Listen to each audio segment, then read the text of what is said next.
I got so much motherfucking design on right now. Break it down, bring it back, make it clap. I got 3 old thoughts, new guap, wear that thing. Bitches on my line, and you know they come strapped. Hold up, what it not, 45, scope it cash like whoa. How you fucking with these hoes up? Assalamualaikum warahmatullahi wabarakatuh. Kembali lagi bersama saya Cindy Eka Puspita dari kelas 2022 Prodi Pendidikan Bahasa dan Sastra Indonesia Universitas Riau. Nah, kali ini saya akan membahas materi tentang apresiasi prosa fiksi.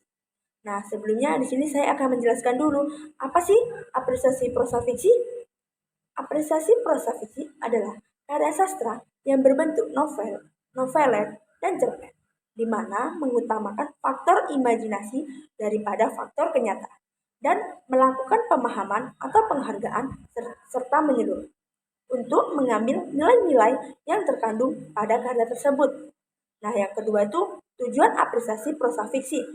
Tujuannya itu dapat menggunakan teori mimetik untuk mengetahui ceritanya. Nah, yang ketiga itu pembagian prosa fiksi. Nah, yang pertama itu ada prosa fiksi. Prosa fiksi adalah sebuah cerita yang lebih dominan pada cerita khayalan atau diambil sedikit dari beberapa peristiwa. Adapun ciri-ciri prosa fiksi yaitu yang pertama dibagi pada beberapa peristiwa, yang kedua orality, yang ketiga literasi, dan yang keempat penulisannya anonim.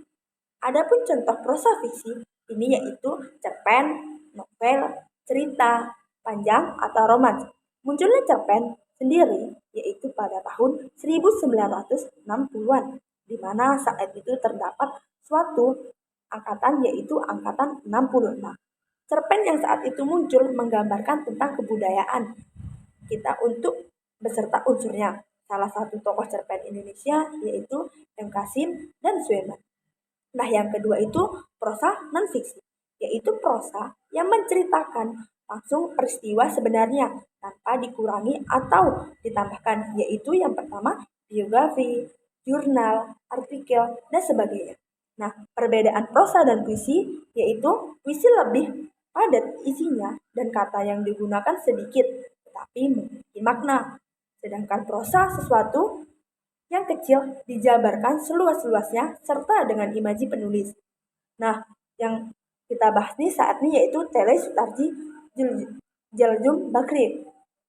Teori yang disampaikan oleh Sutarji Djaldjum Bakri adalah teori mengenai terhadap penyakit dalam cerpen Indonesia. Antara lain yaitu yang pertama tuh ada abstraksi, di mana cerpen Indonesia menyuguhkan ide yang abstrak, filsafat, ataupun nilai yang terkandung di dalamnya. Cerpen yang baik harusnya menghidupkan ide, filsafat, ataupun nilai yang moral.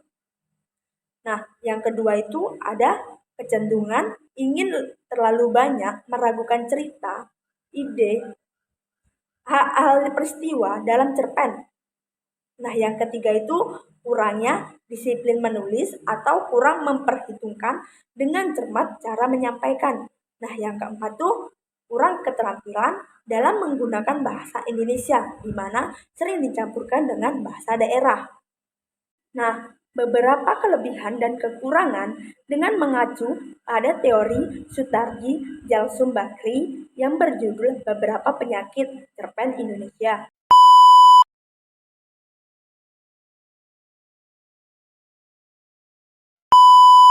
Apa aja sih hasilnya? Teman-teman pasti penasaran kan? Mari kita kilas balik yuk. Jadi, menurut Sutarji, cerpen yang baik adalah cerpen yang mampu mengkonkretkan konsep abstrak. Nah, cerpen berjudul Anak Kebanggaan ini berhasil mengkonkretkan konsep tersebut melalui peristiwa dan karakter tokohnya. Cerita tentang anak kebanggaan ini membawa ide tentang perubahan sifat dan konflik yang dialami tokohnya.